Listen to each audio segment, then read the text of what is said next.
Hello friends, welcome back. इस video में हम डिस्कस करने जा रहे हैं भारत के बाहर क्रांतिकारी गतिविधियों से रिलेटेड प्रीवियस ईयर क्वेश्चन। पहला क्वेश्चन है, भारतीय राष्ट्रीय ध्वज तिरंगा भीकाजी कामा द्वारा फहराया गया था जर्मनी 1907 ईस्वी में। नेक्स्ट है, वह देश जिसने 1914 में जापानी स्टीमर कामागाटा मारू के प्रवेश के लिए मना कर दिया था, किसने? कनाडा ने। नेक्स्ट है, भारतीय स्वतंत्रता के लिए बर्लिन समिति योजना के तहत स्थापित की गई थी, किस योजना के तहत? जिम्मरमैन योजना के तहत। नेक्स्ट है, 1913 में भारतीयों ने गदर पार्टी की स्थापना की थी, इसका मुख्यालय था सैन फ्रांसिस्को में। नेक्स्ट है, वह भारतीय स्वतंत्रता सेनानी जिसने 1907 में जर्मनी के स्टुटगार्ट में सप्तऋषि नामक झंडा लहराया था, कौन थे? मैडम कामा।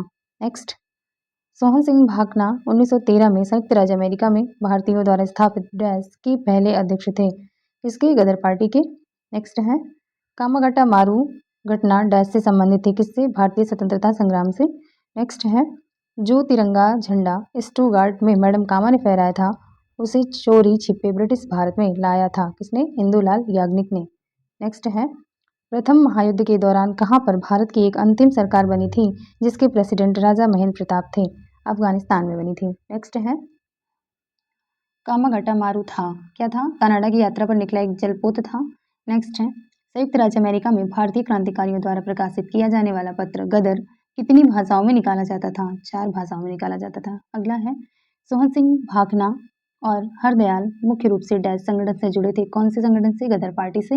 नेक्स्ट है, इंडिया हाउस एक क्रांतिकारी संगठन श्यामजी कृष्ण वर्मा द्वारा भारतीय राष्ट्रवाद के प्रसार के लिए डैश में स्थापित किया गया था, कहाँ पे? लंदन में। नेक्स्ट है, 1917 में भारतीय क्रांतिकारी ने मैक्सिको में कम्युनिस्ट पार्टी की स्थापना की थी, किस भारतीय क्रांतिकारी ने? एम एन रॉय ने। ठीक है, यानी एम एन रॉय ने मैक्सिको में कम्युनिस्ट पार्टी की स्थापना की थी 1917 में। ठीक है, अगला है, ताशकंद में भारतीय कम्युनिस्ट पार्टी मार्क्सवादी की स्थापना हुई थी 1920 ईस्वी में। नेक्स्ट है, भारतीय क्रांतिकारियों में से डैश ने जर्मनी के सहयोग से अंग्रेजों के खिलाफ सशस्त्र विद्रोह का विचार किया था, इसने? बाघा जतिन ने। नेक्स्ट है, नवंबर 1915 में डैश को लाहौर में फरवरी 1915 के गदर षड्यंत्र में उसकी भूमिका के लिए फांसी दी गई थी, किसे? करतार सिंह सराभा को। नेक्स्ट टॉपिक है, स्वराज पार्टी का गठन से रिलेटेड है, चलिए देख लेते हैं। पहला क्वेश्चन इसमें पूछा हुआ है, चित्तरंजन दास ने चुनाव लड़ने के लिए 1923 में डैश के साथ मिलकर स्वराज पार्टी की स्थापना की थी, किसके साथ मिलकर? मोतीलाल नेहरू के साथ मिलकर। यानी कि स्वराज पार्टी की स्थापना चित्तरंजन दास और मोतीलाल नेहरू ने मिलकर की थी 1923 में। ठीक है, चलिए अगला है, 1923 में गठित स्वराज पार्टी के संस्थापक सदस्यों में से एक थे, कौन? सी आर दास, यानी कि चित्तरंजन दास। नेक्स्ट है, स्वराज पार्टी की स्थापना की गई थी कब? 1923 ईस्वी में। नेक्स्ट, भारतीय लोगों के लिए अपेक्षाकृत अधिक स्वतंत्रता की मांग करने हेतु स्वराज पार्टी की स्थापना की गई थी गया में। नेक्स्ट है, स्वराज पार्टी के गठन से संबंधित थे, कौन? सी आर दास और मोतीलाल नेहरू। नेक्स्ट है, महात्मा गांधी के साथ चंपारण सत्याग्रह में भाग लेने वालों में सम्मिलित थे, कौन? राजेंद्र प्रसाद और अनुग्रह नारायण सिन्हा। नेक्स्ट है, देश बंधु के नाम से प्रसिद्ध हैं, कौन? चित्तरंजन दास। नेक्स्ट, वर्ष 1929 में जारी किए गए दीपावली घोषणा पत्र का संबंध था, किससे? डोमिनियन स्टेट से। नेक्स्ट, स्वराज पार्टी निर्माण के लिए कांग्रेस के अध्यक्ष पद से त्याग दिया था, किसने? सी आर दास ने। नेक्स्ट है, स्वतंत्रता पूर्व भारत में किसने केंद्रीय विधानसभा से स्वराज दल का समर्थन किया था? एम ए जिन्ना ने, यानी मोहम्मद अली जिन्ना। नेक्स्ट, स्वराज पार्टी से संबंधित है, कौन? M R Jayakar. Next topic, Simon Commission एवं नेहरू रिपोर्ट से रिलेटेड देख लेते हैं क्वेश्चन कौन कौन से पूछे गए हैं।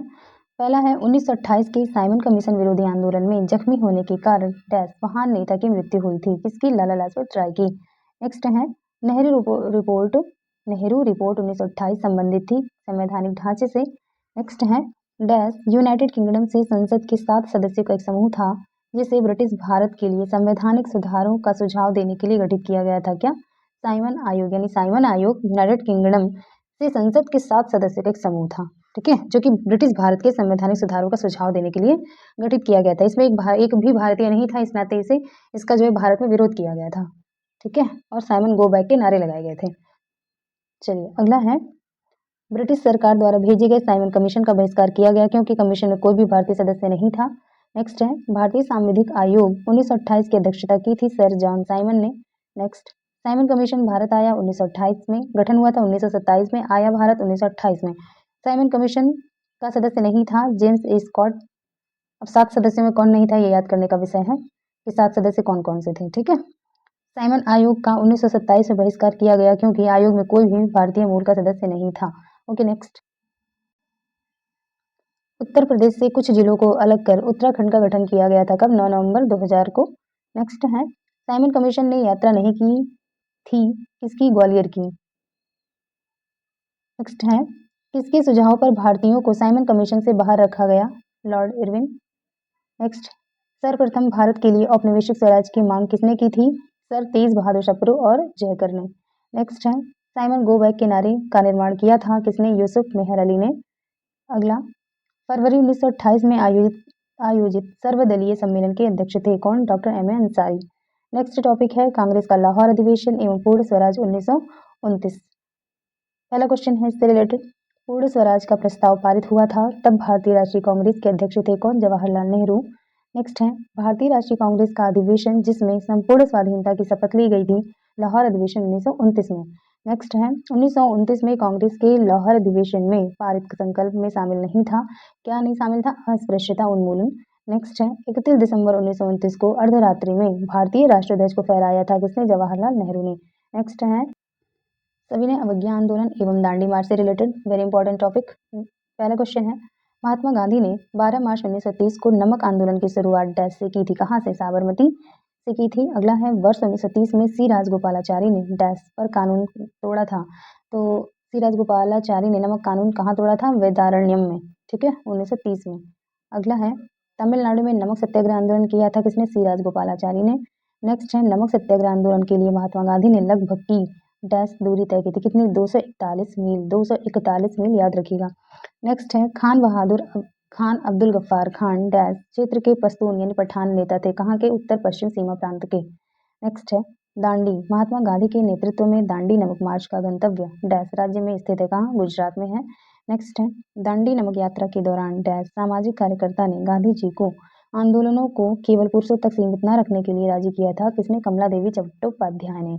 नेक्स्ट है, दांडी मार्च जिसे साल्ट मार्च और दांडी सत्याग्रह के नाम से भी जाना जाता है डैश आंदोलन के शुरू होने का कारण बना किसके? सविनय अवज्ञा आंदोलन के। नेक्स्ट है, बंगाल में अखिल बंगाल सविनय अवज्ञा परिषद का गठन किया था किसने? जे एम सेनगुप्ता ने। नेक्स्ट है, वह आंदोलन जिसको नमक सत्याग्रह के नाम से भी जाना जाता है सविनय अवज्ञा आंदोलन को। नेक्स्ट, 1930 में नमक उत्पादन पर ब्रिटिश एकाधिकार के खिलाफ डैश अहिंसक विरोध किया गया था, दांडी यात्रा, अहिंसक विरोध किया गया था दांडी यात्रा में, ठीक है। अगला है, महात्मा गांधी ने साबरमती से लेकर दांडी तक प्रसिद्ध नमक मार्च शुरू किया था, दांडी गुजरात के डैश जिले में स्थित है, कहाँ के? नवसारी जिले में है। नेक्स्ट है, वह आंदोलन जिसका आरंभ दांडी यात्रा से हुआ था कौन सा है? सविनय अवज्ञा आंदोलन का। नेक्स्ट है, वह कार्यवाही जो सविनय अवज्ञा आंदोलन के शुरू होने की वजह बनी थी कौन सी? दांडी यात्रा थी। नेक्स्ट है, दांडी मार्च गुजरात में नमक की खदानों तक लगभग मील की पैदल यात्रा थी कितनी? 240 मील। अभी हमने ऊपर पढ़ा कि 241 मील दिया हुआ था, तो अप्रॉक्स याद रखिएगा, 241 भी मिल रहा है, 241 भी मिल रहा है, ठीक है। नमक पर ब्रिटिश एकाधिकार का विरोध करने के लिए गांधी जी ने समुद्र तक दांडी मार्च शुरू किया था 1930 ईस्वी में। नेक्स्ट है, गांधी जी को नमक आंदोलन साल्ट मार्च को केवल पुरुषों तक ही सीमित न रखने के लिए राजी किया था किसने? कमला देवी चट्टोपाध्याय ने। नेक्स्ट है, ब्रिटिश के नमक एकाधिकार के खिलाफ महात्मा गांधी द्वारा आयोजित अहिंसक विरोधी दांडी यात्रा समाप्त हो गई थी कब? 6 अप्रैल 1930 को। नेक्स्ट है, महात्मा गांधी के नेतृत्व में कांग्रेस ने नागरिक अवज्ञा आंदोलन शुरू किया जो शुरू हुआ था दांडी मार्च के साथ। नेक्स्ट, महात्मा गांधी के नेतृत्व में कांग्रेस ने सविनय अवज्ञा आंदोलन शुरू किया कब? 1930 में। नेक्स्ट है, 1929 के सविनय अवज्ञा आंदोलन का उद्देश्य था ब्रिटिश सरकार के आदेशों की संपूर्ण अवज्ञा करना। नेक्स्ट है, 1930 में महात्मा गांधी ने डैश के विरुद्ध दांडी यात्रा का आयोजन किया, नमक पर कर लगाए जाने के विरोध में, ठीक है। अगला, तमिलनाडु में हुए नमक सत्याग्रह का नेतृत्व किया था किसने? सी राजगोपालाचारी ने। नेक्स्ट है, गांधी जी के गिरफ्तार होने के बाद धर्षणा साल्ट वर्क्स पर हमला करने हेतु की गई यात्रा का नेतृत्व किया था किसने? अब्बास तैयब जी ने। नेक्स्ट, वह विदेशी पत्रकार जिसने धर्षणा साल्ट वर्क्स पर सत्याग्रह के बारे में समाचार दिए वो कौन था? Web Miller. नेक्स्ट है, महात्मा गांधी धर्षणा नामक गोदाम पर कांग्रेस कार्यकर्ताओं के धावे के समय कहाँ थे? यरवदा जेल में। नेक्स्ट है, वह आंदोलन जिसमें भाग लेने के लिए आचार्य विनोबा भावे प्रथम बार गिरफ्तार हुए सविनय अवज्ञा आंदोलन के दौरान। अगला है, शक्ति के विरुद्ध अधिकार की इस लड़ाई में मैं विश्व की सहानुभूति चाहता हूँ। यह कथन संबंध है किससे? गांधी की दांडी यात्रा से। नेक्स्ट है, वह प्रांत जिसके सत्याग्रहियों की संख्या महात्मा गांधी के दांडी कूच में सर्वाधिक थी। तो कहाँ की? गुजरात में। तो यानी कि गुजरात के लोग ज्यादा थे दांडी मार्च में। ठीक है। अगला है, महात्मा गांधी ने दांडी यात्रा किस आदर्श वाक्य के साथ आरंभ की थी? अंत तक लड़ो। नेक्स्ट है, भारतीय इतिहास में तिथि 6 अप्रैल 1930 जानी जाती है महात्मा गांधी द्वारा दांडी मार्च के लिए। नेक्स्ट है, गांधी जी ने दांडी मार्च आरंभ किया था नमक कानून तोड़ने के लिए। नेक्स्ट, वानर सेना और मंजरी सेना का संबंध है सविनय अवज्ञा आंदोलन से। नेक्स्ट है, गांधी की यात्रा से संबंधित दांडी स्थित है कहाँ पे? नवसारी जिले में है। नेक्स्ट है, नेक्स्ट टॉपिक होगा गांधी इरविन समझौता, कराची अधिवेशन एवं गोल मेज सम्मेलन। ये 3 टॉपिक से रिलेटेड क्वेश्चन है। देखते हैं। पहला क्वेश्चन इससे पूछा है, तृतीय गोल मेज सम्मेलन आयोजित किया गया था 1932 में। तो पहला कब हुआ? तीसरा हुआ 1932 में। तो पहला हुआ 1930 में, दूसरा हुआ 1931 में और तीसरा हुआ 1932 में। तो ये क्रम से हुए थे 1930, 31, 32। ठीक है। चलिए अगला क्वेश्चन है, पहले गोल मेज सम्मेलन की अध्यक्षता ब्रिटिश प्रधानमंत्री ने की थी। कौन थे? Ramsay MacDonald. नेक्स्ट है, लंदन में पहला गोल मेज सम्मेलन आयोजित किया गया था कब? 1930 में। नेक्स्ट, 31 अक्टूबर 1929 को प्रसिद्ध इरविन घोषणा में शामिल था भारत के लिए एक अधिराज्य का दर्जा। नेक्स्ट, सभी तीनों गोल मेज सम्मेलनों में भाग लिया था किसने? B.R. अम्बेडकर ने। नेक्स्ट है, वह बात जो मार्च 1931 में हस्ताक्षरित गांधी इरविन समझौते में उल्लिखित थी, सविनय अवज्ञा आंदोलन वापस लिया जाएगा, ये बात उल्लिखित थी। नेक्स्ट है, गांधी इरविन समझौते पर हस्ताक्षर किए थे वर्ष 1931 में। नेक्स्ट, वह भारतीय महिला जिसने गांधी जी के साथ द्वितीय गोल मेज सम्मेलन में भाग लिया था कौन थी? सरोजनी नायडू। नेक्स्ट है, दूसरा भारतीय गोल मेज सम्मेलन शुरू हुआ था सितंबर 1931 में। नेक्स्ट, लंदन में संपन्न हुए दूसरे गोल मेज सम्मेलन में कांग्रेस का प्रतिनिधित्व किया था महात्मा गांधी ने। नेक्स्ट, डैश कार्यक्रम से पहले गांधी इरविन समझौते पर हस्ताक्षर किए थे द्वितीय गोल मेज सम्मेलन में। नेक्स्ट है, महात्मा गांधी ने लॉर्ड इरविन को लिखे अपने पत्र में डैश मांगे की थी, जिनमें कुछ को गांधी इरविन समझौता के रूप में स्वीकार किया गया था। तो इसमें कितनी मांगे थी? 11 सूत्रीय मांगे इसको कहा जाता है। ठीक है। अगला है, गोल मेज सम्मेलन जिसमें भारतीय राष्ट्रीय कांग्रेस के प्रतिनिधि ने प्रथम बार भाग लिया था द्वितीय गोल मेज सम्मेलन में। नेक्स्ट है, महात्मा गांधी जब द्वितीय गोल मेज सम्मेलन में भाग लेने लंदन गए थे तो ठहरे थे कहाँ पे? किंग्सले हॉल में। नेक्स्ट, किसने भारतीय राष्ट्रीय कांग्रेस की कराची अधिवेशन 1931 को महात्मा गांधी की लोकप्रियता और सम्मान की पराकाष्ठा माना है? SSC बोस ने, यानी सुभाष चंद्र बोस ने। नेक्स्ट है, गांधी इरविन समझौते में किस आंदोलन को रोकने का प्रावधान था? सविनय अवज्ञा आंदोलन। नेक्स्ट है, किसने गांधी इरविन समझौते में महात्मा गांधी के लाभ को सांत्वना पुरस्कार कहा था? एलन कैंपबेल जॉनसन ने कहा था। नेक्स्ट है, इरविन तथा गांधी को दो महात्मा कहा था किसने? सरोजनी नायडू ने। नेक्स्ट है, लंदन में संपन्न हुए गोल मेज सम्मेलन में भारतीय इसाइयों का प्रतिनिधित्व किया था किसने? KT पाल ने। नेक्स्ट है, गांधी इरविन समझौता हुआ मुख्य रूप से गोल मेज सम्मेलन में कांग्रेस की भागीदारी सहज करने के लिए।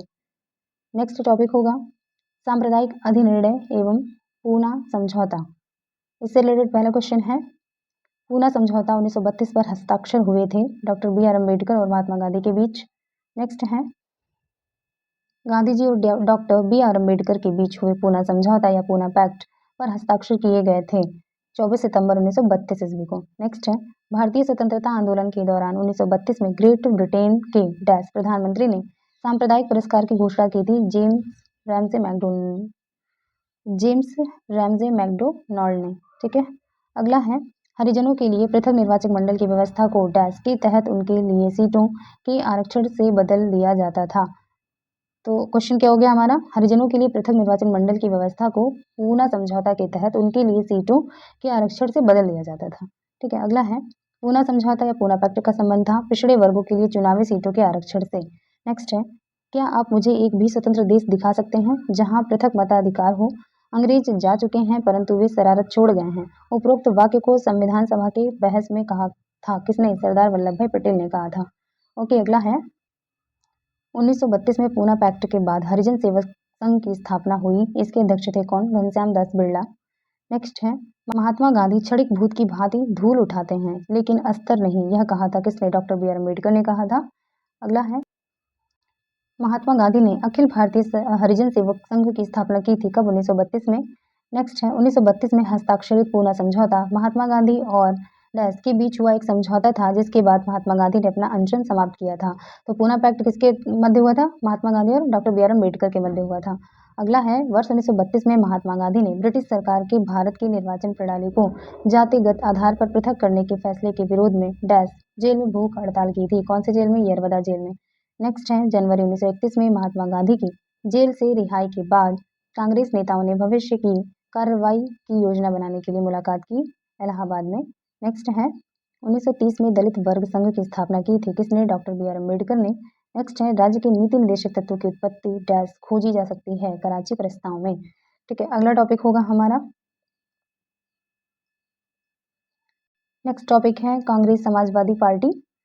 इससे रिलेटेड पहला क्वेश्चन है, आजाद हिंद फौज डैश के नेतृत्व में लड़ी गई। किसके नेतृत्व में? सुभाष चंद्र बोस के।